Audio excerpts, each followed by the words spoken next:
brought by Will. How are you, honey?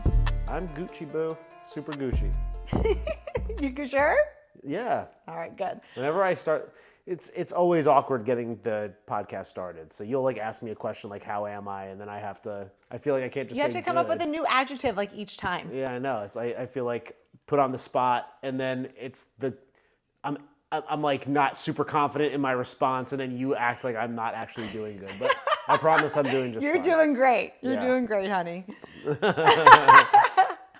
Well, I'm feeling better. I was like very sleepy this afternoon, and then we Yeah. got our workout in, and I feel much better now. You were low energy. I was. You're like, what's wrong with you? What's wrong with you? I'm like, it's the afternoon. I get sleepy in the afternoon. I usually, when do I get sleepy? I after the gym sometimes I need to take a couple minutes just like on the couch while I have my lunch but like I'm usually it's usually not like sleepiness. It's just like I need to collect myself after like a hard workout. Yeah. But I don't get that like afternoon slump at all. Oh my God. I just like I plow do. through.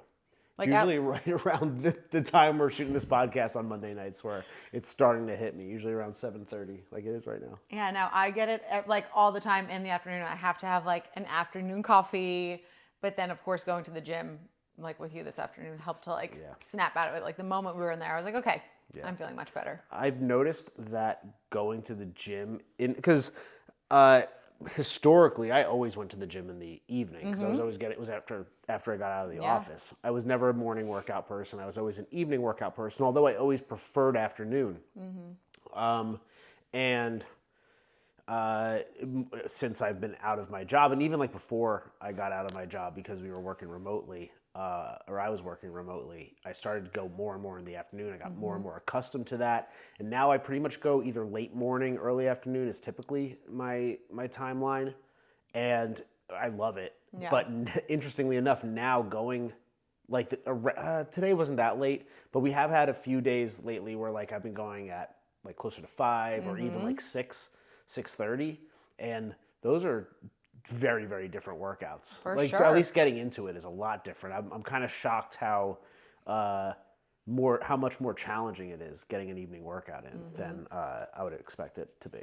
I know, and to think like the majority of people have to do that. Like it takes you to get that energy back from like a full like work day of like being in an office and that kind of stuff, of being like, okay, now it's time to turn on the engines and get into the gym and like work out and like pump this weight and move this weight as much as I can. Yeah, well, I used to take my pre-workout back then, but I don't take pre-workout anymore. So that used to kind of be the thing that would prime me and help me move from work to the gym. And I think like so much of that is just like the psychological part. For me, like What do you mean? I would like gas myself up by I'm taking my pre-workout. That flavor would like be the thing that like kind of triggers a part of my brain, and then like getting changed into my gym clothes. Like I would make each thing kind of like a ritual, so that my first set isn't the beginning of my workout. It's like mentally I'm starting the workout when I like shake my pre-workout up, and then what I would start to do is rather than I would take time off of pre-workout, so I would start to chew gum at the same time I was taking my pre-workout. So I would condition myself to think of those two things together. So this way, when I started to pull away on the pre-workout, I was still popping gum, and then my mind was still in like that go mode. It's gym time. Yeah. Like what's that? Pavlov's? Yeah, Pavlov's dog. Yeah. It's like a conditioning thing. Yeah. That's like literally what I was doing to myself on yourself? purpose. I did it on purpose. That was like totally planned because I don't usually chew gum. So it's not like I'm chewing gum all day long or like when I'm not going to the gym. It was like my little like mental trigger to know that I'm starting to go work out. And now I use that neuro gum. Ooh, you liking it? Yeah, I love it. Do you see like a difference but I with don't it? just use it at the gym. Sometimes I'll use it when I'm working. I will say this. I guess explain what this is. Yeah, I don't know what it is. So like, It's just I was like, oh, this neuro gum. It's gum that doesn't have caffeine. It has like ginseng and some other stuff. I should probably like be a little bit. It's all good. It's all healthy. It's all got natural. like aspartame or No, shit it doesn't in have there? anything like that. I know Okay. that for a fact. I checked on all of Yeah. them. I think it has like 1 gram of sugar alcohols, which I'm not crazy about, but 1 gram is like next to nothing. So Yeah, it's just supposed to like help you focus and lock in, I guess. So I take it at my desk sometimes, and I take it when I'm heading to the gym. And what I'll say is like I am a very focused person most of the time. But there is something about that gum that makes me feel a little bit more like a little more tuned in, almost like a nicotine kind of feeling to it. So Really? yeah, I wouldn't say it's like super strong or like all that like intense at all, but I will say when I'm chewing that gum, I rarely am like at all losing focus. I'm usually pretty locked in, but again, it's kind of like that's just like kind of my default to begin with most of the time. I'll say I think my point is when I'm chewing the gum, I'm never not focused. So correlation doesn't necessarily equal causation, but I guess like I would want to see you if you were like really struggling to find focus. Yeah. And then like chewing it, but like, and then seeing. But then it's like then it's also is like, is it a placebo effect? But also it's kind of like point? Then like if I can't focus, like do I want the gum? This is where I'm different from most then you're people, like relying on the gum like, to do get I want you focused. Is the gum like, my lack of gum the problem? Like no, it's like that I'm not focusing. So like if you see me be like, oh, I'm not focused right now, let me pop some gum, you better like slap me in the face because gum's going in the garbage. The first thing I should do is like find a quiet place and take a few deep breaths and meditate for like 3 minutes. Like that's what will help me focus. Exactly. So it's probably just a placebo thing. It's just like I chew the gum. It tells me, I tell myself like, time to go to the gym. Fucking lock in, bro. Yeah, I don't have anything to like get myself ready for the gym. I think I used to do pre-workout too, and then we stopped that completely. And then I would just go from like work to directly to the gym. And now with the gym being closer to the house here, after work, I stop home, change. And I think that is my cue to be like, okay, work is done for the day. Yeah, like I'm home. Reset, a mini I reset. get like the dopamine hit from like seeing you and seeing the dogs and like that happiness. And like, then I change and I go get my, like it's a new burst of energy. Yeah. And it's like moving on to the next thing. Thanks, So whatever you gotta do, get that workout in. A little bit more of a reset. When I first started meditating, I started doing it after, this was when I worked at Bizarre Voice. I would do it, I would leave the office. The gym was literally right next to the office up at the Arboretum. So I would leave the office, get in my car, go drive over to the parking lot. They're like, you didn't even have to leave the parking lot. It was basically all one thing. And sit there and do my 5 or 10 minute meditation. That was like the first month or so. And then I would go into the gym and I was like, oh wow, I feel so much better like getting my workout started. I don't feel like I'm like carrying work in here with me. I feel like I'm like getting an actual, I'm like, this is workout time now you're like, I'm present. I'm here for my workout. So that was actually like how I initially started meditating, interestingly enough. Yeah, you did that for a while though, because I remember it was a couple months probably. Yeah. Like a month or two. And then I started moving it to the evenings after I worked out, and then that's where I did it for a long time, few years. And then of course now I do it in the morning. Yeah. Which I think we might get into a little bit today. For sure. You know, meditating is one of my favorite topics. It helps. It helps for sure. Yeah. It makes such a difference in our life. Well, yeah, it's been a short week since we last filmed, so we didn't have like too much to discuss or update on. Well, but luckily we do. Yes, but then like after we discussed, we were like, oh wait, actually, like we had a pretty productive, eventful like past 5 days. Yep. You've done a lot of work on getting things together for Fast Fest. Yep. So like, because we have said now a few times, we shoot the podcast on a Monday. We have a new routine now to keep it weekly. And last week I was at the inauguration on Monday. So we shot it on Wednesday. So not only is that is coming up with a topic every week challenging to begin with, which is why we're going to start to have guests on sooner rather than later. But this one made it even more challenging because it was a short week with less time in between the podcast and the podcasts. And it was a really busy week, and we had some fun, but it was like a work week. It was definitely Sunday was like a full-on work day for me. And you had to cram like a lot of work from being gone for a couple days. Exactly, you tried to yeah. work as much as you could Yeah. there, but obviously Yeah. maybe just on the plane you were able to actually work. So I was basically like cramming 5 days of work into 3 days, but then like it spilled over into the weekend. But like so it wasn't as much like I guess going on as like me like at my desk and in meetings and stuff. But again, you were able to do a lot of stuff to get Fest. Yeah, moving. Moving.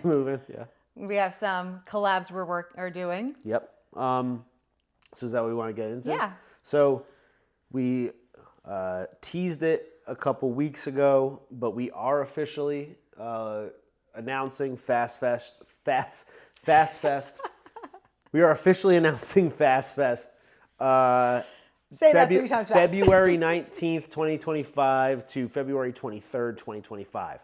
I'll do the real quick recap for those of you who didn't hear it a few days ago or a few episodes ago. But 2 years ago in 2023, first weekend of the year, we decided we were going to do a 3.5-day fast, just the two of us. First time we ever did anything like that. Yeah.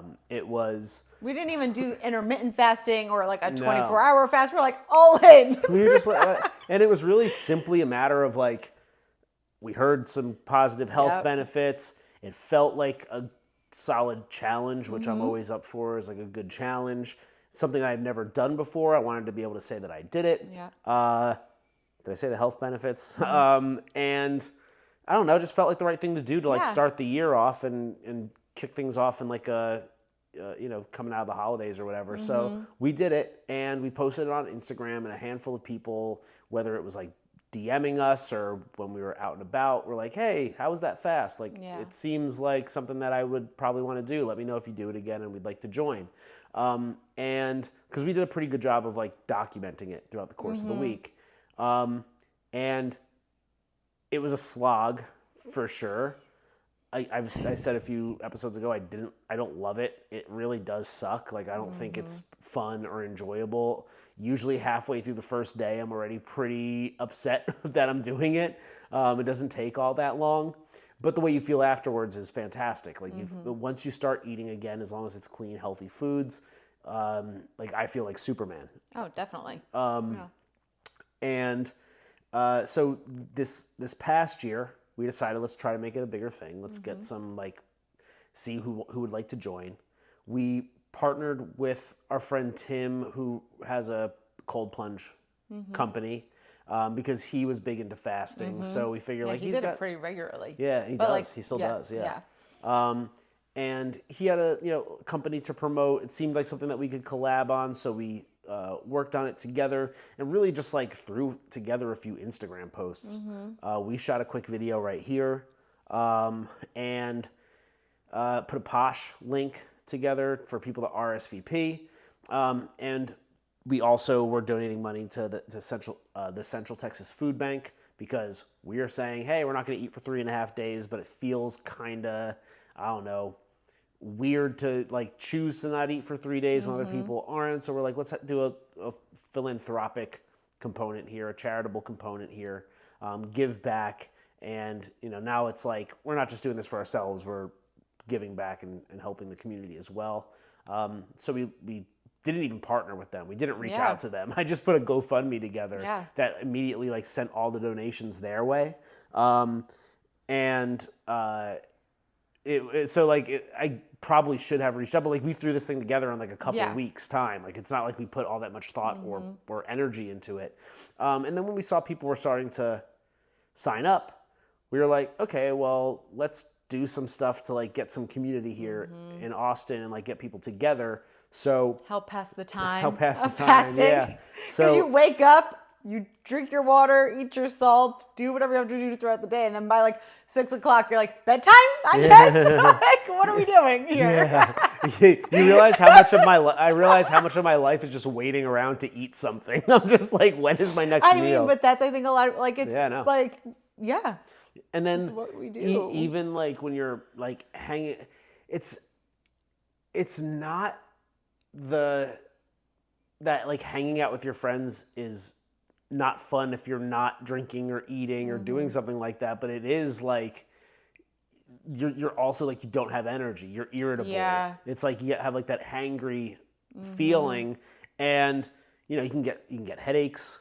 So a lot of times, especially if you're caffeinated. If you're addicted to caffeine. I was thinking about that this morning. I have to start probably like 2 weeks before I really want to start like weaning off of caffeine, because last year I struggled that first 24 hours. Oh my God.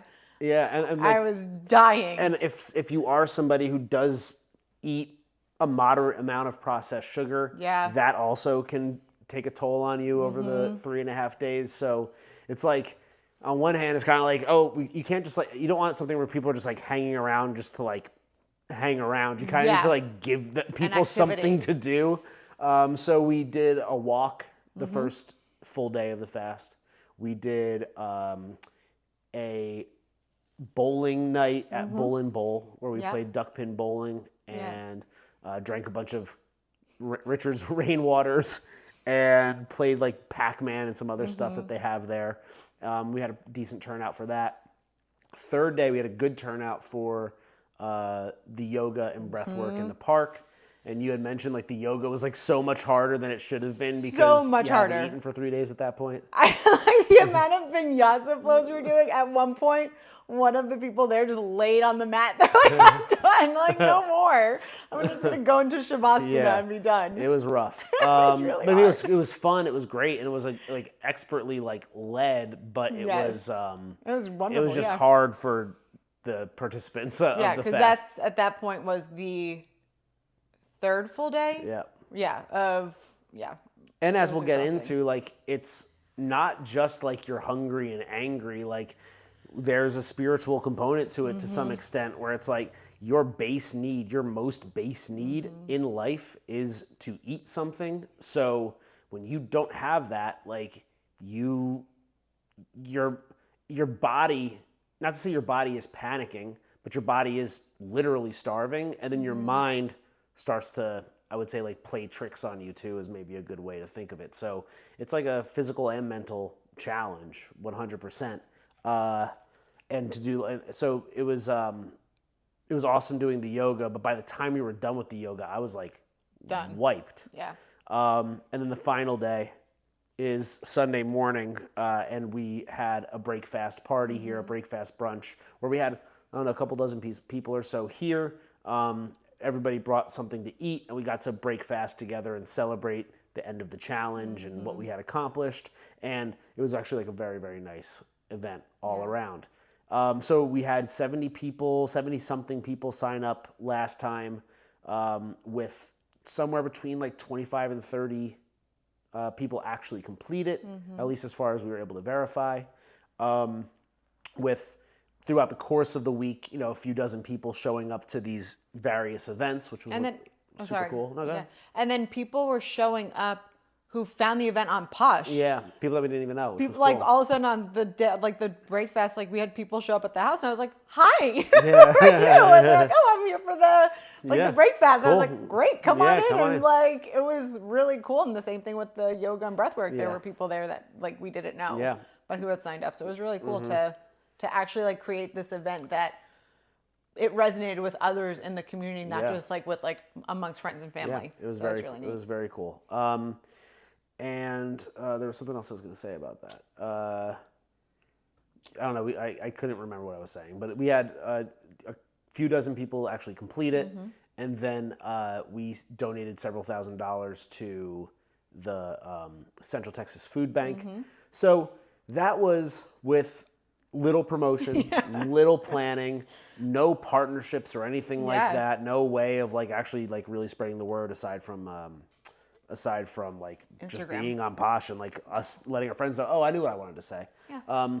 It's not that you just have to be here in Austin. The events, the official events are here in Austin, but people were participating all over the United States, and we even had some folks in Canada. So it was an international fast, which is kind of cool to think about. For sure. So obviously anybody can participate from anywhere. And this year we wanted to see if we could push the envelope a little bit further without like overdoing it or going too crazy. So we, again, the way that this works is it is Wednesday, February 19th, 10 p.m. You have to stop eating. It is water only, water and electrolytes. That doesn't include salt. So some people drink coffee. That is up to you if you'd like to. We don't drink coffee. We avoid any kind of like caffeine, any kind of stimulant, literally anything but water, sodium, potassium, and magnesium, which are the 3 electrolytes that we'll ingest. And the other thing to that is people were like, oh, okay, I'll drink this electrolyte packet. Check the packets. There's usually sugar in those packets. There's some type of there's product in it that gives it flavoring, that gives it that taste, the sweetness. So you can take potassium, magnesium, take it out of the veggie capsule because that veggie capsule has to get digested some way. Because the whole idea is you want to stop the digestive system. Yeah, you want to shut it all down. And we'll get into more of that. But that's our how we do it. Yeah. So I don't take any of my supplements for those days. I literally am not taking in anything but water and electrolytes, which is all that stuff is non-organic, which is what's important. I think something that we should talk about or put out is the puppy chow. Or whatever that stuff is called. No, keto chow. They're keto chow. Puppy chow. Yeah, I was actually just about to mention that. Puppy chow we eat. What I use is the stuff called keto chow. I get it on Amazon. We found it because of the last one because I was having really bad like cramps and like discomfort from my electrolytes being off. And so you found that and got it here like the next day because I was having trouble sleeping. And that saved me. That like got me through. Yeah. So it's called Keto Chow on Amazon. It's like minerals from the Great Salt Lake or something like that. I'd use it every day. So when I'm drinking my water here, this always has that stuff in it ever since last year.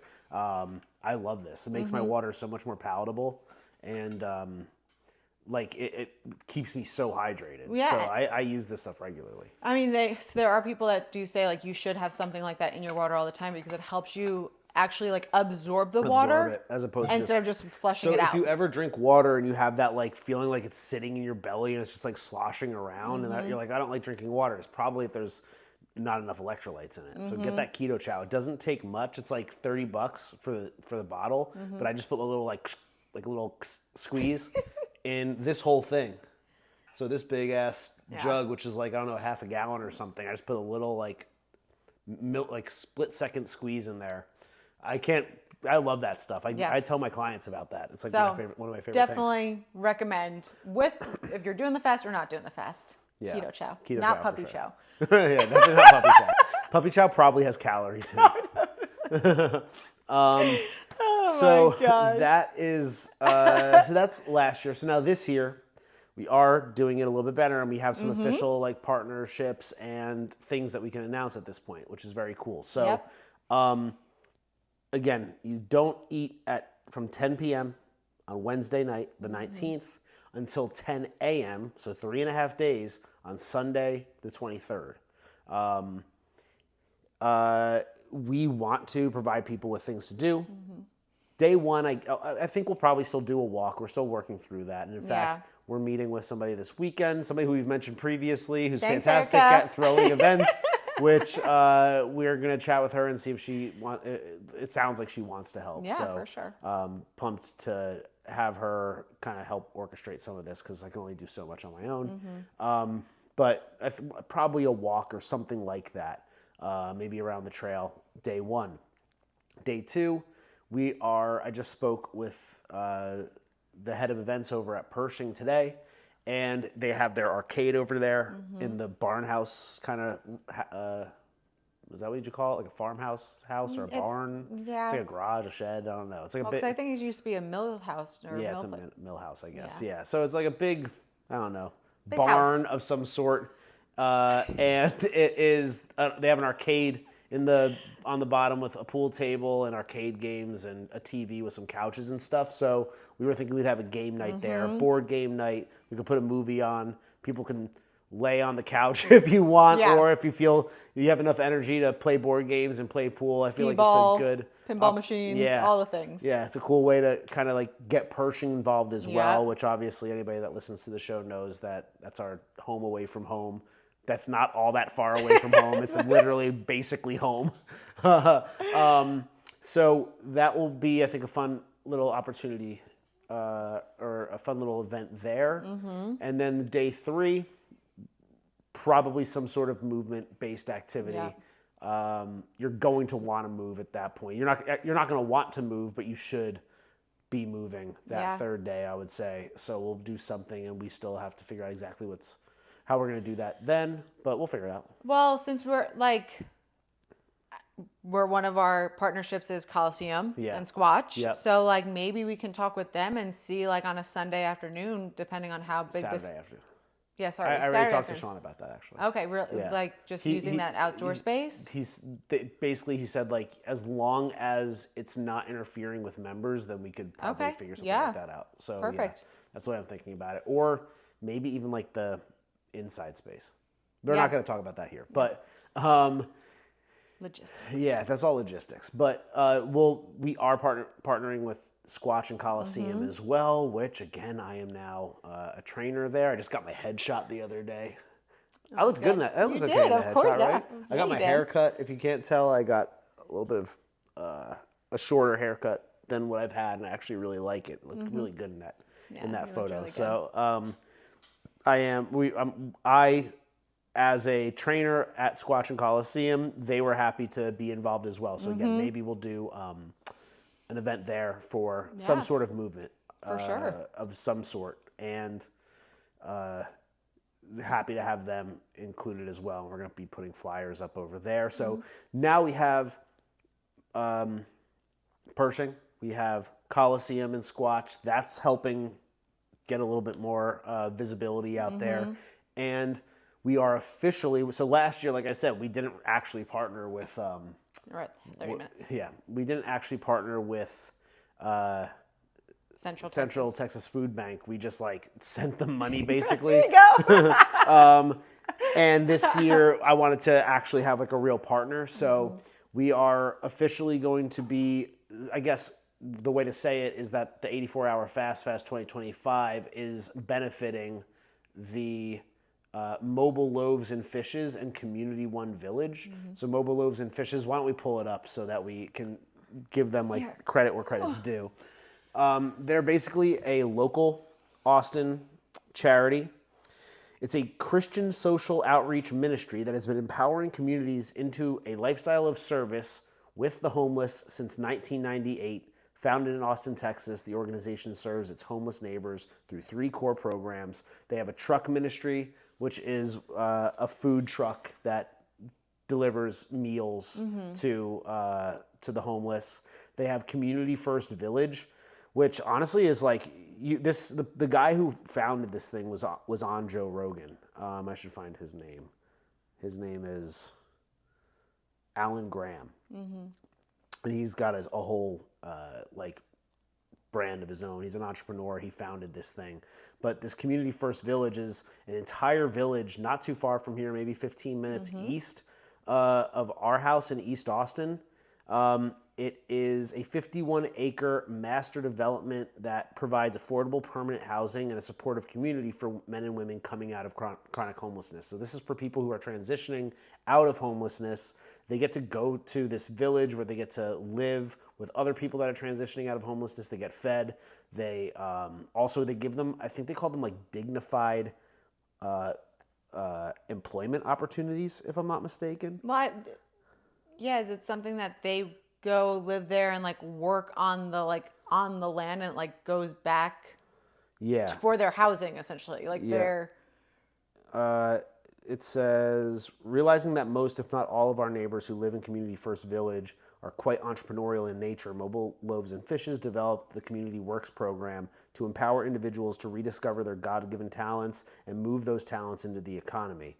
It provides opportunities for our friends who have experienced homelessness to earn a dignified income while also developing new skills and cultivating enduring relationships. So, yeah, you see there's pictures of them like farming and like working in other ways to help basically support the village itself. So it's its own little like self-sustaining community to give people a home, shelter, food, clothing, and all the needs, and get them working again and into that like rhythm and that routine, so that they can transition out of that and of course like get back into like the, I guess, regular community. I don't know what else to say. Yeah, like the society. Yeah. Because like, and as a person who's homeless, like you are not really you're not providing to the society. You're not, you're not having a job, not having a home, not having food regularly. You don't feel like a human being. Yeah. And so this gives a person the opportunity to come back. 1.5 million in dignified income earned by village neighbors through community works in 2023. Just in 2023 alone. Wow. So definitely, if you're interested in that kind of thing, check out Mobile Loaves and Fishes. You might want to give them a donation, but not until you go to our link. So they're going to be. So we're working with them, and we're actually going to go visit. Yeah, we're going to go Community on a tour. First Village this weekend. We're going to go on a tour. We are gonna the woman who I've been speaking with over there is going to give us a tour on Sunday, and I'm really interested to learn more about that. And then of course they will also be helping to promote the event as well. So I know it's very exciting. It feels a fish. It feels really a fish. It feels a lot nicer than like me going into like, I don't know, like a Word document and like throwing a flyer together. This year, I went into Canva and threw a flyer together. So one that like I like designing and stuff like that, but it's not like just art. It's like you have to like fit all that information on the thing too, and it's a little frustrating and drives me crazy. So I have the other Katelyn That's not my job. helping me with it and helping make sure that it looks good. Because like not my strength. I did the best. I got as far as I could with it, and I'm like, at this point, it's like a waste of my time. Yeah. Like I put as much. Spent a lot of time on it. I put as much energy into it as I could, and it's like not getting any better at this point, but it still needs some work. So that's where leverage comes You like showed me it, and like it's either like words are tabbed in this way or things are tabbed this way, and I'm like. It looks exactly the same, except for some tabs. It's that kind of stuff. It's the kind of thing where like if I had time to really focus on putting a flyer together, I could have fun with it. Yeah. But I'm like working on that on top of 1,000 other things. It's like that's not where my energy should and that's be going. exactly, and that's something you really don't want to be doing. Yeah. So I guess that's some of the updates. Is there anything else as far as like that fun? Oh, then of course we will be doing a break fast party here on the last day. Potluck break fast party. Bring something healthy, whole foods, no seed oils, and we'll have a lot of fun. Yeah. You typically will smoke weed because I don't smoke weed for those 3.5 days too, which is.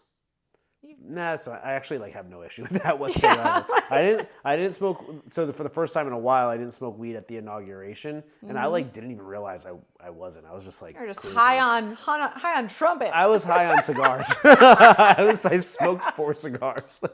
6 total. No, 5 total. You said there was 2 at the fire pit. Maybe you're right. It was 6. I think it was 6 total. Somewhere between 5 and 6. So I was doing plenty of smoking, just not smoking. Oh my gosh.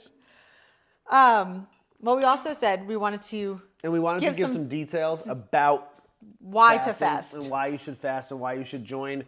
But we're not experts on this thing at all, nor do I want to pretend to be. I'm going to bro science the hell out of all of this, but we did ask ChatGPT. Hey, ChatGPT, tell us some cool facts that what? I didn't know if it was going to start like doing something if you start talking to it. No. You have to click on it. Sure you do. But we asked it to provide us with some cool, fast facts, and Poozle's just going to read it, and I guess we'll just like comment. He's going to commentate. We're just going to comment on it. But here's the okay. Now I'm not going to give any of my bro science stuff away just yet. I'll let you kind of take it one at a time, and I'll throw in my 2 cents as it seems necessary, or not. We'll see. All right. Benefits of fasting. So here are the physical health benefits. Okay. Weight loss and fat burning. During fasting, insulin levels drop and the body shifts to burning stored fat for energy. After about 12 to 16 hours, the body enters a fat burning state called ketosis. Yeah. I'm trying to remember 12 to 16 hours. That's when I was starting to feel like low energy. I was like halfway through my like day at work, and I was like, oh my God. Wait, 12 to 16 hours you go into ketosis? Mm-hmm. I thought it was usually like the second day. Whatever. I don't know. That sounds about right. Okay, bro science. Let ChatGPT tell us. Dude, ChatGPT gets more wrong than I do most of the time. Oh God! Don't say that as we're putting this. I guess that's a good point.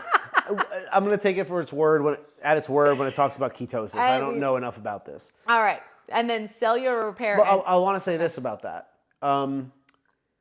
If you're looking at fasting as a way to like lose weight, that's not what this is about. No. If you're going to not eat for 3 days, yes, you're going to lose a few pounds. You absolutely will. Sure. Yes, you're going to look a little bit more shredded. If you're going, we're going to be in Tulum a few weeks later. So like, will that pay off for a trip like that? Yes. But like, it's not a long-term solution. It's a very temporary solution. So don't be dumb. If you want to lose weight, get on a real diet. Don't try to fast for 3.5 days to drop a couple of pounds. And I say that knowing that my abs are going to be shredded going to Tulum. I know that. So you're so dumb. But I think another important piece of like this stage is when people are not people who consume a lot of sugar and processed foods, they usually struggle the most like in this first because it's like that sugar crash and your body is like, what's happening? Your insulin spikes. Mm-hmm. So I feel like can be very rough in the beginning. Again, but that's with everything like sugar, caffeine. That first 24 hours is definitely tough. Cellular repair and autophagy. So after 24 to 48 hours of fasting, the body begins autophagy, removing damaged cells and regenerating healthier ones. It's autophagy? Autophagy. It's not autophagy? I don't think I don't know. We should ask her. No. All right. It's either autophagy or autophagy. I think it's autophagy. Everybody's like, these two are doing a fasting fest? Like what? So the research links that autophagy helps to reduce the risk of cancer, Alzheimer's, and Parkinson's. So of course, obviously, because it's removing damaged cells, it's going to help reduce the risk for those things. Here's what I'll get bro science on real quick. Okay. At the end of the day, what we are and what we've always been from a physical perspective, like in terms of our material bodies, I'm not talking about our souls or our spirits. I was right. Autophagy. Okay, cool. How do you know? Because I typed in Google, how do you pronounce that? Autophagy. Autophagy. No, hold on. Autophagy. Yeah, you're right. Yeah. Okay. Autophagy. At the end of the day, what our material bodies are is a mouth, a butthole, and a tube that connects the two. And that tube is your digestive system. Mm-hmm. So going all the way back to like when we were like sea worms, billions of years ago, trillions of years ago, that's what we were back then, and that's what we still are like today. Now we just have like arms and legs and a brain and muscles around it too. But the reason why that tube is so important is because that is where the energy comes in. Mm-hmm. And what is absorbing the energy from the world around us that we're eating and ingesting. Mm-hmm. So all this other stuff, our brains and our muscles and our legs and our eyeballs and our vocal cords only exist because of the tube. Mm-hmm. And the tube that we get all of our energy from. So talk about bro science, but like that's the way you should think about this if you really want to dumb it down. So that thing has always been there. We have always used it from the very beginning of our life. Very rarely is it actually completely cleaned out. Mm-hmm. And it's just getting constantly disposing, it's absorbing and disposing of the nutrients that we're taking in. For most people, they're barely taking in nutrients. Yeah. You're taking in garbage. You're taking in processed foods, fried foods, stuff like, seed oils, which isn't even real food. It's mechanical lube, essentially, is really what that is. Processed sugars, red dye 40 and yellow dye, whatever, all this stuff. It's all chemicals. It's all fake. It's all made in a lab. It's not real vegetation and meat from the ground or from an animal. So that stuff is also destroying that tube and clogging up that tube, and the tube doesn't know what to do with that stuff. And then you just keep shoving it down with more and more, and it's overworked. It's beat up. Cells are mutating. And and then you have cells that are starting to mutate. That's where the autophagy comes in. But that system is the main highway of your body. Mm-hmm. And every once in a while, you need to stop traffic and let it repair itself. Mm-hmm. Luckily, your body is a miracle, and it's able to repair itself, but you need to give it an opportunity to reset. And this 3.5 days is the opportunity that you're giving your digestive system to reset. We'll talk about in a second that there's countless religions dating way back millennia that do fasting regularly. Usually it's once a year as part of a holiday. So they blend the physical part with the spiritual component. But I think like there's a reason why so many religions from so many different parts of the world practice it. And I think they realize like it's important to give that digestive system a rest at least once a year. So we're kind of doing the same thing. But it's also important because like when we were cavemen, you weren't eating all day long. You weren't eating 3 square meals a day with snacks and stopping at the convenience store for a soda or something, or snacking while you're sitting on the couch watching TV. Now we're in a place where like not only is the food that we're eating garbage, but we're like just stuffing our face all day long. Easily accessible. That's not what our bodies are designed for. It's not designed to just eat all day long and just like stuff yourself silly. It was designed to like you probably did only eat like once or twice a day. And then if that, and then like you're going a day or two without eating, and then you had to go hunt and you had to get something else. So like that's how our bodies were designed to give that tube had a chance to reset. And today, not only is it being fed shit, but it doesn't have a chance to reset. So that's my bro science mouth butthole tube analogy or logic to give, which was enough for that thought process is what made me go, you know what? Yeah, I probably should fast for 3.5 days. So, all right, moving on. More facts. All right, metabolic benefits. Fasting improves insulin sensitivity and lowers blood sugar levels, helping to prevent type 2 diabetes. Studies show that prolonged fasting can reduce LDL cholesterol, triglycerides, supporting heart health. Probably. I'll take your word on that, ChatGPT. I have nothing much to say about that. All right, mental clarity and focus. Fasting boosts level of brain-derived neurotrophic factor. Brain-derived neurotrophic factor, a protein critical for learning, memory, and brain health. Many report increased focus and productivity due to reduced digestive demands on the body. Yep. I definitely agree with that. That first 24 hours being at work is usually a blur for me because I'm like, okay, like just let me get through this day. I have the caffeine headache. I've got all that going on. But then like that next few days, you aren't like your brain is not worried about digesting. Your blood goes to your tummy to like help digest food. So you're not worrying about that. Yep. It does. I feel like definitely I feel clear afterwards or during those days. I don't. Just like I'm just miserable the whole time. You're really not that miserable. You're acting like I don't. I mean, I feel foggy. Actually, no. Now that you say it, you're right. I go through like waves. I'll be really clear for an extended period of time, but then when like that crash, like when you feel that tired feeling, it's like really hard to get out of. So it's probably a little bit of both. That's another thing that I think is important to point out is that your brain takes up the most energy from your body. Your digestive system is the second most energy that your body uses is to digest food. So the reason why when you come back from lunch and you get back to work and you sit at your computer and you feel sluggish is because your body's digesting food.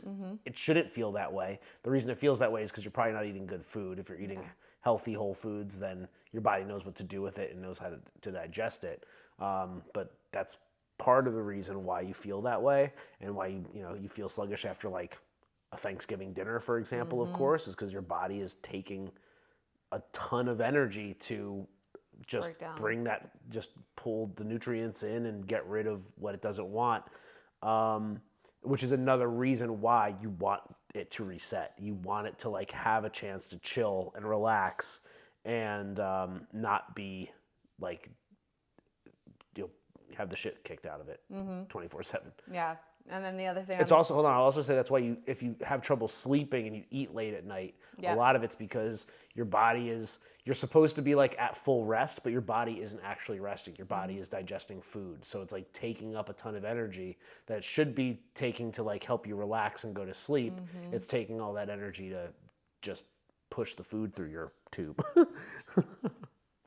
Last thing on the mental clarity and focus, fasting has been shown to promote mental resilience as it teaches you to manage cravings and overcome immediate gratification. Yeah. So obviously. So that is for me like the real reason why like it even made me, I even was interested in the first place is because I like mental challenges. And that's like really what this is. mental toughness challenges. And this is, I mean, I say that like bodybuilding is the hardest thing that I ever did, and it absolutely is, but not because of like the working out. It was because at that point I was really starving myself. I've told this story on the podcast before, but I was so hungry. I was eating so little, and part of it was because I started way overweight, and then I lost maybe 80 pounds or so before I really started bodybuilding, but I still had like a lot of pudge on me that I needed to pull off, and I wanted to, of course, like step on stage with abs and be shredded. So for most people when they're bodybuilding, they're trying to put on a lot of muscle. I already had a lot of muscle. For me, it was about like cutting and burning fat. So I was eating like next to nothing. I was eating just enough to like get through my day and like get a good workout in for about 3 months or so, 3 to 4 months. So I tell the story about how when I would watch Food Network all day, every day, like it was porn, because I was so absolutely craving food and so hungry that that was like my reprieve. And as silly as that sounds, I was like really, it was wildly unhealthy. It wasn't probably unhealthy. It was unhealthy, but I won. So I did what I had to do. And that's why I'm so proud of the fact that I did win, because it was so hard. But like, this is like a mini, this feels like a mini version of that in some ways, doing it for 3.5 days. Cause like the light's always at the end of the tunnel. Yeah. When I'm 2 months in and I have another 2 months to go of like constantly being hungry, that was a real mind fuck.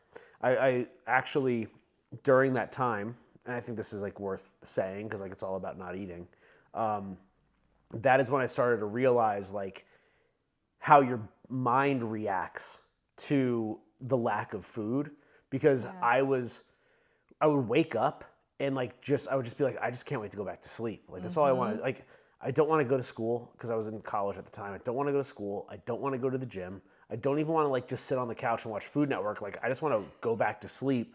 That's how little energy I had to like get through my day, which probably obviously like kind of depressing and kind of unhealthy again, mentally. But I realized like, oh, the reason why I'm so unhappy is because like I am in like survival mode. My body is literally like panicking. It doesn't know what to do. My base needs are not being met. I'm not providing my body with enough calories. That's like your body like freaks out. And as a result, all of my other like chakras were shut down because my root chakra was like in panic. It wasn't getting like the base needs that it needed. So like I was not horny at all during that period of time. Like we barely had sex. I didn't have the energy for it, nor did I like really want it. I just wanted food. I would say that during a fast is probably the only time when I am not horny because I am so hungry that like the idea of having sex is actually more like miserable than like exciting. Yeah, I mean, and I was just thinking, like, as you were talking about that, I was just thinking about, like, how you related it back to, like, cavemen. Yeah. And, like, they probably, like, they killed something, They ate, got happy, they got full, they had some sex. They had sex, yeah. Then they like had to probably like pick up and leave to find like their next meal. Yeah. And so they went that without that time, going into like a starvation, into a ketosis, into all these things, probably not having sex, they're on the move. Yeah. Get the kill and like the same thing again. Yep. Like they probably like there's actually like a theory that women get on the same cycle because if you're traveling in a pack, having you guys all ovulate at the same time meant that the entire camp could settle. You could like set up, go do your hunting, kind of like set up a fire and like chill for a week and fuck. And then see if anybody gets pregnant, and then like move on to the next thing, like during the non-ovulation. I've never time. heard that. Yeah. I mean, obviously, I know that like when when girls hang out, like you all like sync up. Yeah. But I did not know it was related to that. But it makes again. I mean, that's not. I mean, it's a theory. It's the theory. Yeah. But it makes sense, right? Yeah, for sure, it makes sense because you want everyone to be same cycle. This way, there's not like just babies popping out at random times. More bro science for you. This is the bro science episode. Oh my gosh. All right. Keep going. Yeah, let's go. All right. Longevity and disease prevention. Longevity. Studies on animals show that calorie restriction and fasting can increase lifespan by 30 to 40%. Fasting reduces oxidative stress and inflammation, both of which contribute to aging.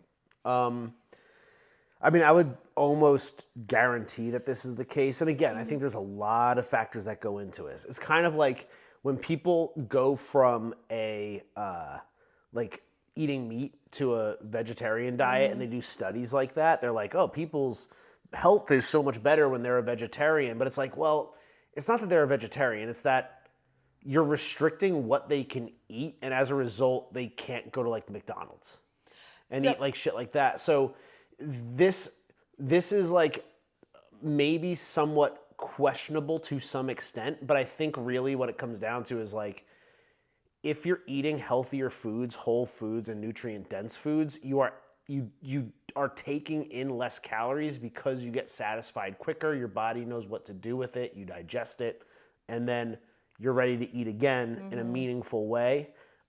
Which is also when they say like there's like the blue zones where it's like people live to 100 or whatever. A lot of times those are like vegetarian diets. I actually think it's more related to eating less. Mm-hmm.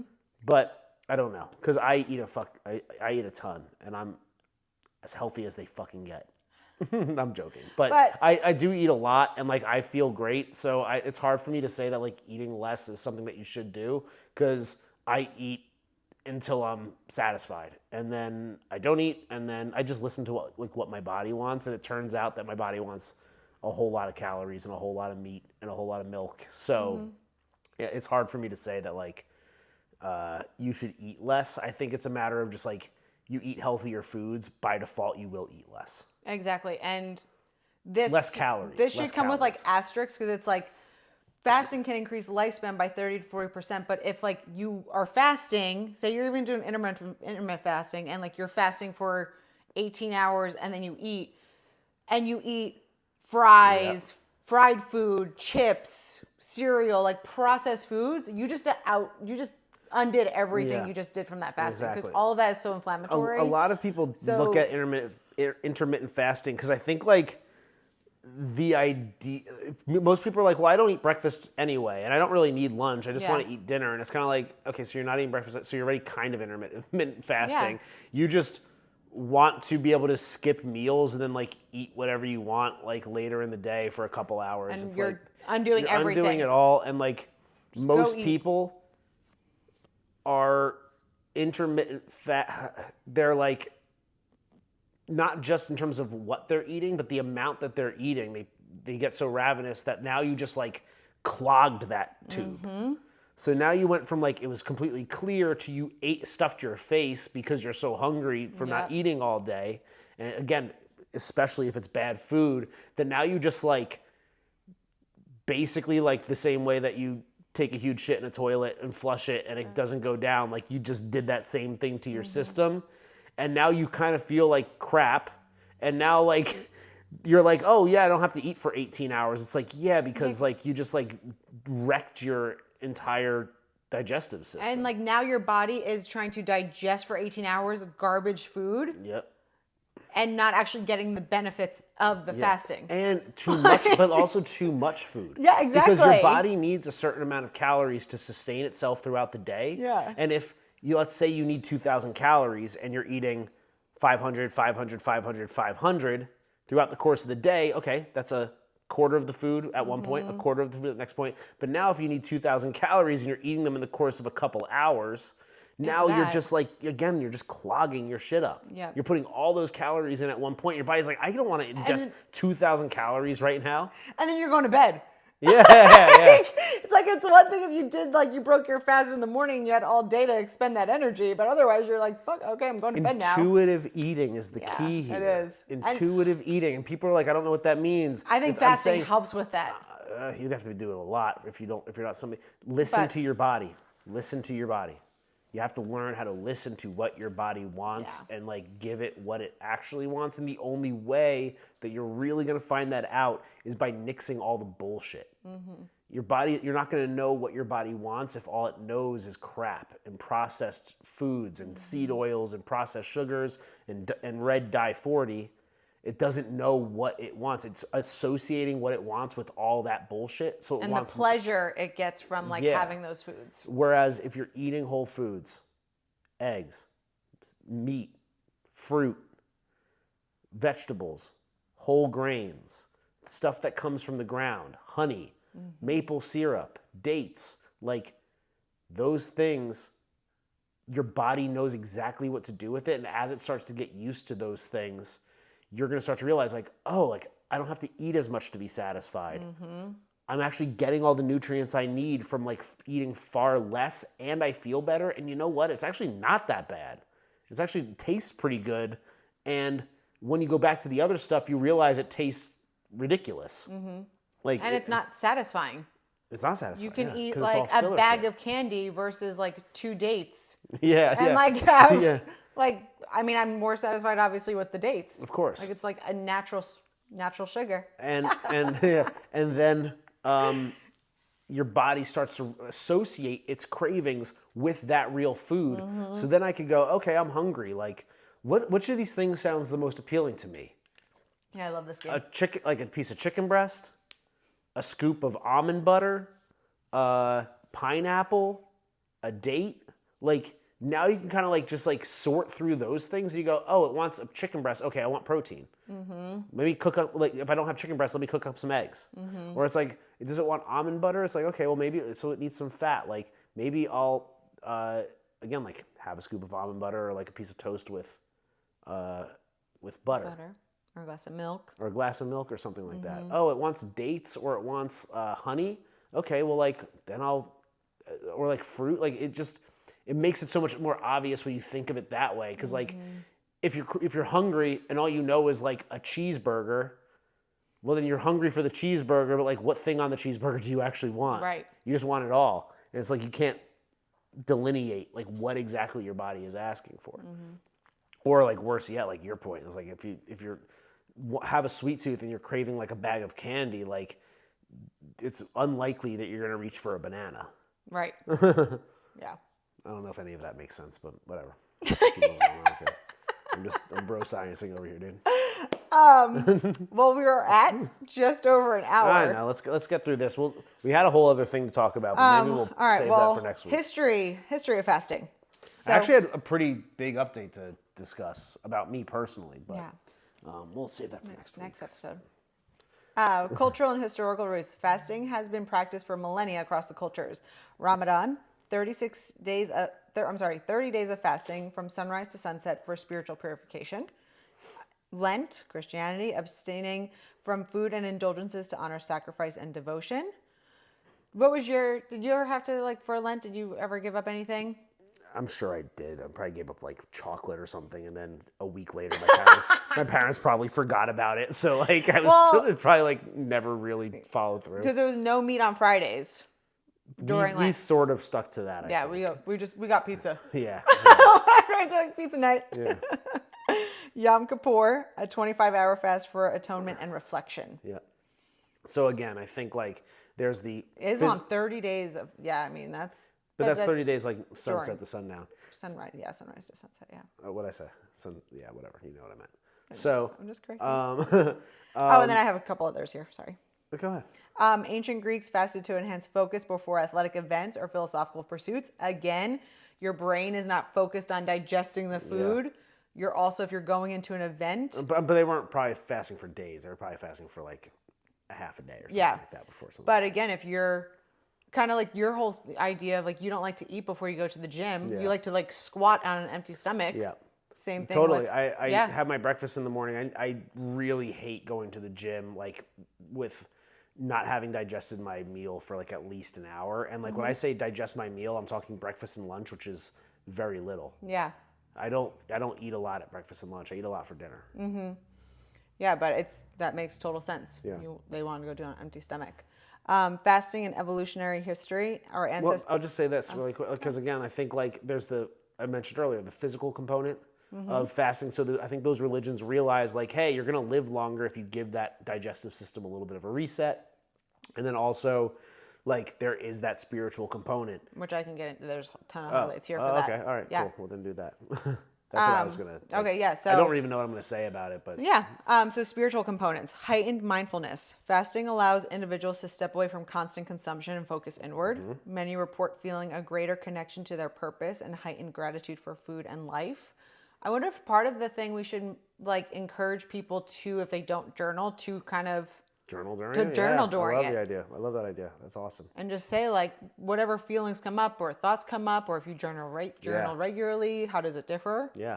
Like I said, you don't realize how much of your day is like I'm sitting here and I'm like, as much as it's 8:30 and I'm like, you know what? I'd love to sit on the couch. What I'm really thinking is like, I want to eat. I can't wait for dinner right now. That's all I can think about right now. Yesterday we finished breakfast and I was cleaning up the dishes and I was like, all right, so the chicken wings and salad for dinner tonight. Like we just finished the meal, but like what are we going to plan for the next? And like that's where so much of your mental energy is going too. So you pull that away and you're hungry and your mind is kind of in scarcity mode at that point.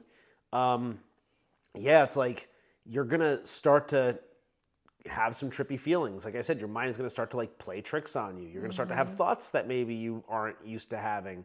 And a lot of times like we've seen people like get emotional. Yeah, that's right. For example, during a fast. So it's very, very common and to be expected. And like, you should welcome that. That's all I can say is you should welcome that as a challenge and as an opportunity to learn and grow and experience something that you haven't experienced previously. Yeah, because at that point you're allowing your mind to access that space. Yep. Because it's usually not. It's usually busy. Spiritual practices. In Buddhism, fasting is used as a path to enlightenment and inner peace. Hinduism promotes fasting to purify the mind and body, preparing individuals for spiritual connection. Say it again. Which one? Both? Oh, yeah, both. I zoned out. In Buddhism, fasting is used as a path to enlightenment and inner peace. Hinduism promotes fasting to purify the mind and body, preparing individuals for spiritual connection. Okay. Again, all back to the brain and the mind. Fasting as a mental reset. The absence of food can help people become more aware of emotional and stress-driven eating patterns. Very important. Encourages reflection, gratitude, and deeper appreciation for nourishment. I would definitely say so. For sure. I mean, that first bite of food at that breakfast, and then that whole 24 hours of eating after, you're just, every single bite you're taking in, you can feel it going to the body, where it needs to go, where it needs to repair. You feel grateful for it. What's really interesting is the first time that we did the fast in particular, you made like an incredible breakfast for us. Like, so we woke up and like had this awesome. I had the pots and pans ready. I had the plates ready because I was like 10 a.m. Gorgeous spread. And we sat down and we like gave each other a kiss. We're like, okay, let's go. And you'd think that like you just want to like dive into it and just start ripping it apart. But like, I think it's two things. Number one is like, I think your body knows like, hey, don't do that. Cause like, I'm not ready to just like take all this food on. I haven't eaten. Like we have to kind of like inch our way into this thing. So I think there's that component, but I also think that you have a little more reverence for the food. I think you have a little more appreciation for it, where you're not just looking at it as like an opportunity to stuff your face. You're seeing it for what it is, which is like this beautiful like thing that you should be really grateful for. A blessing that you have that. Yeah, that you have. So every bite you savor a little bit more than you certainly would otherwise. Certainly more than I'm gonna with my dinner here in the next couple of minutes. Community connection. The shared struggle of fasting brings people together, fostering empathy and support. Participating in a group fast like the 84-hour Fast Fest creates a unique bond through collective growth. Is that what ChatGPT said? Cool. Thanks, ChatGPT. Thank you. And that's why we wanted to do it with community. I think like it is this, like misery loves company to some extent. So like it is when you're doing something like that, to have other people like around makes it a little bit more enjoyable. B, like it helps you. It encourages you, of course. It inspires you. It motivates you because you have all these other people that you see you're doing it alongside of. So gives you a lot more of like a reason to forge forward, even when you're starving and cranky and your legs are hurting. Yeah. Maybe like end with let's keep then it's just like personal reflection. Our own personal reflection. Okay. Yeah. So I guess I'll do mine because I think like I want to hear about your legs. That's interesting. People are probably like, what you couldn't sleep? Like what's going on? I think my personal reflection is like, I'm the kind of person where when it comes to these kinds of things, like I even say this about the gym. Like there's certain days where I'm just like being like a little bit of a bitch, and I'm like, I know I'm gonna go to the gym. I know I'm gonna squat. I know I'm gonna deadlift or do whatever exercise I don't want to do that day, and it just makes me feel a little bit better to be like, oh fuck, I don't want to do this right now. Like, like for some reason, like being a little bit bitchy about it and like complaining about it is just like my way of like almost building my own mental resilience up for it in some way, because I'm like, by complaining about it, I'm building it up as like this obstacle that I'm going to overcome, more so than just like this, like if I didn't build it up as such, I wouldn't feel as accomplished, I guess, afterwards, maybe to some extent. But and I think that like with this, I kind of do the same thing where it's like, I just kind of like bear down, I grit through it. I'll be like, man, I'm so tired right now. I'm not going to plan to do much aside from like our events those days. I usually don't ever plan to do much work during the fast, just because like I know it's not going to be my best work. In fact, last year I was like I had like a bunch of new clients coming in around that time, and I planned to like get their programming done during the fast. And I remember like I fucked a lot of it up because I was just like not in like the right place like mentally for it. So I kind of just like grit my teeth and bear it and kind of just like complain along the way. Of course, like doing the Fast Fest itself makes it a little bit more like enjoyable because I'm sort of like orchestrating the whole thing, and I'm reaching out to people. Last year was actually cool because I was like getting texts from people and DMs from people, and you were sending doing to the it. Posh event thing. You were sending out reminders. I was sending out mass ones, and I was like having all these interactions with all these people and like encouraging them to keep going. So that was kind of like where a lot of my energy was being spent, which was really cool. But like, really what it comes down to is like, I like the idea of making it a challenge. It's like a cold plunge. Like I think of it the same way I think about a cold plunge. Do I like cold plunging? No, I hate it. Do I like the way I feel after a cold plunge? Absolutely, because it was a challenge that I didn't have to do, that I decided to do. And like that makes me feel good about myself. And there's also health benefits. I know there's health benefits. That's all great. It's the mental toughness component that like is the most valuable thing for me. And even right now, like I'm thinking about the fact that in 3 weeks, I'm gonna have to go 3.5 days without eating. And it's like, I don't even wanna like think about it. Like it's so annoying. It's more like annoying and like uncomfortable than like scary necessarily. But it's like, damn, I gotta go do this. Like, But I know that I'm gonna feel great afterwards. I know I'm gonna look shredded afterwards. I know I'm gonna look shredded in Tulum. It's for a good cause. Of course it's for a good cause. Let's make sure we say that. It is for a good cause. And the good cause is me looking shredded in Tulum. Oh my God. But then again, like afterwards, like that whole next week, I feel like Superman. My workouts are awesome. I'm looking great. And then like, because again, your body is now like hit that reset. And if you're eating healthy foods, your body is absorbing every nutrient that it can get. So you get like cut and you lose a few pounds, but then like the next week, it's like every bite of food that you eat, for me at least, like goes right to like my arms and my shoulders and my neck. It doesn't go to my gut. It like goes to like the good muscles. spots. Yeah. So I mean, I guess like my personal reflection is like, I think it's miserable, but that's what is fun about it for me, is like overcoming that challenge. And there's tons of health benefits and like aesthetic benefits, and the idea of orchestrating this in a way where I'm encouraging other people to do it and keeping them in the right mindset throughout, to me is really fun and enjoyable. So like that's my personal reflection. Nice. Yeah, I don't know. Go ahead. I like it really for the challenge. It's obviously, like you said, a mental challenge. And going into it, like coming up in 3 weeks, I'm kind of not thinking about it. Yeah. I just not going to like put that energy into it. I think you might be more focused on, because you're doing like planning all the event stuff, we're getting that all together. But like that Wednesday night's going to hit, I'm going to be like, okay, I'm going to have like probably a bowl of yogurt with fruit and honey and have like something that I typically wouldn't have at that time of night, and then be done for like the next few days. And I go into the office those 2 days. I know that first day is going to be rough. Second day is not too bad, 'cause at that point I'm like, okay, I'll go home, and we have like an event to go do, and then it's Saturday and I'm home with you and we're running around, and then it's breaking the fast on Sunday.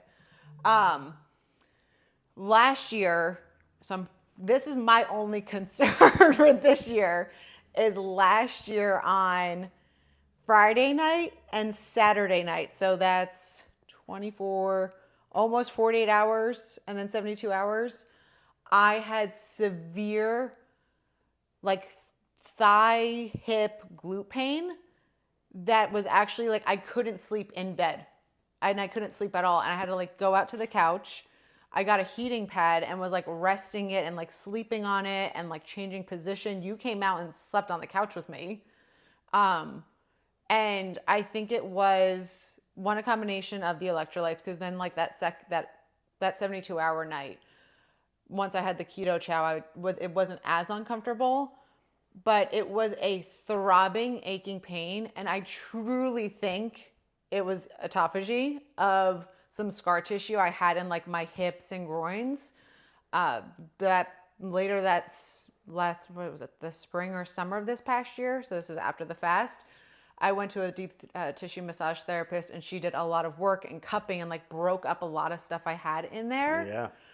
So fingers crossed I don't have that pain, but I really think that I had some like autophagy of that repair, of that damaged tissue in my hips and groins and my pelvis, like that whole area. And now I haven't had your body like eating it. Yeah, exactly. Basically. I really think that's what that was, because the pain was unreal. But let's think about this. Stand up. Since then, look how fat your ass has gotten. No, but like that might have something to do with how fat your ass has gotten in a good way. I think like it cleared space to make some. You see it? Yeah, look at that thing. I think it cleared space to build more muscle. I think it did. I mean, to some extent, maybe it was like but I think your fascia needed to like get broken up so that thing would expand. So look at it. I don't know. I think it's also my like obviously the weightlifting and stuff. Obviously, yes, I've been I doing. know, but it's not like you weren't doing that before. I know, but I mean, truly, what the therapist did, she put a cup, like 2 cups, like along my groin, and then I was on like my side, and she took her elbow and arm, or her hand, and did some shit on the fascia of like my glutes, and the pain shot out through the cups. Like it started here and it went all the way through to the front. Okay. So that was released. Again, fingers crossed that I don't have that pain, because that was for me was the worst part. On my my pointer finger here on my top knuckle.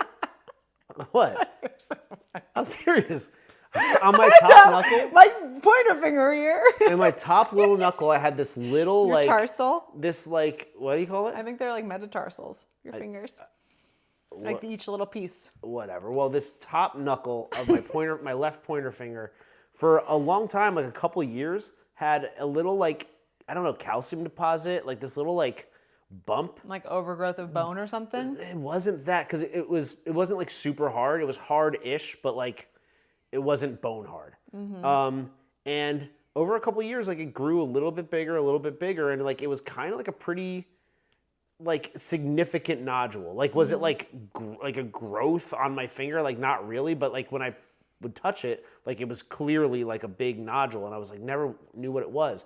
Last year after that fast, it was completely gone, and it's been gone since. Yep, totally.